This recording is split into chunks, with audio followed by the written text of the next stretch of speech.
Hello my family, আসসালামু আলাইকুম। আশা করি সকলেই ভালো আছেন। আল্লাহর অশেষ রহমতে আমিও ভালো আছি, আলহামদুলিল্লাহ। নতুন একটি ভিডিও নিয়ে হাজির হলাম। আশা করি সকলের কাছেই ভালো লাগবে। ভালো লাগলে অবশ্যই লাইক, কমেন্ট, শেয়ার করবেন এবং চ্যানেলটি সাবস্ক্রাইব করতে কিন্তু ভুলবেন না। তো চলুন আজকে বেড়াইয়া আসি একটু বন পাহাড়ে।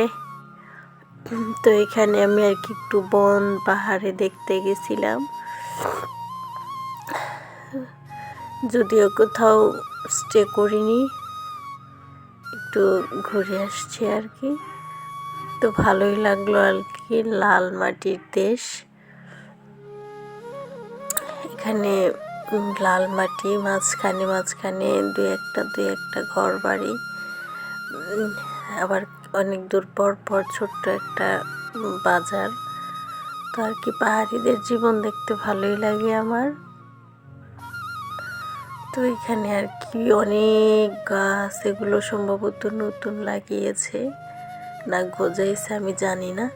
তো যাই হোক, দেখতে অসম্ভব সুন্দর। আবার মাঝখানে হচ্ছে ধানের ক্ষেত, সেখান থেকেও ভালোই তারা আর্ন করে মনে হয়।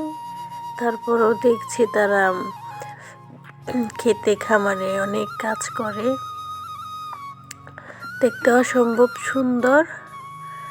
তো আমার কাছে তো পাহাড় ভালো লাগে, কার কার কাছে ভালো লাগে অবশ্যই কমেন্ট করে জানাবেন। তো এখানে আর কি আমি দেখতেছিলাম কলা বাগান। কলা বাগানটাও বেশ ভালোই ছিল, এখানে বেশ কলাও ধরেছিল। আমার খুব লোভ লাগছিল আর কি যে কিছু নিতে, বাট আমি তো রানে ছিলাম, আমি আর কলা ধরি কিভাবে। তো আর কি এখানে অনেক বাতাস, আবার রোদ, আবার ছায়া। গরমের দিনে মনে হয় এখানে বসে থাকতে অনেক ভালো লাগবে। তো যাই হোক, বাসায় এসে তো সারপ্রাইজ হয়ে গেলাম, কারণ আমার ছিল অ্যানিভার্সারি। তো আমি আর কি জানতাম না আমার হাজব্যান্ড এগুলো আমার জন্য করবে। টায়ার্ড ছিলাম, তাই সে আর কি এখানে আমাদের জন্য কেক নিয়ে আসছে, আর নিয়ে আসছে খাবারও, সাথে রাতের ডিনারও নিয়ে আসছে। তো আমি তো দেখে সারপ্রাইজড হয়ে গেছি, অনেক খুশি হয়েছিলাম। ধন্যবাদ এমন একটি সারপ্রাইজ করার জন্য। আমি তো ভাবছিলাম যে সে তার মনেই নেই। তো যাই হোক, এই উপলক্ষে আর কি আমার হাজব্যান্ড আমাকে একটা ডায়মন্ডের নোজপিনও গিফট করেছে, আপনাদেরকে বলেছিলাম।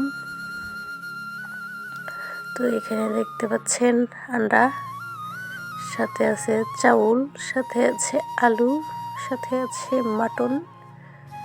তো যাই হোক, খুব মজা ছিল। তো আর কি খাবার খেয়ে মিষ্টি খাওয়া সুন্নত। তো সকলে ভালো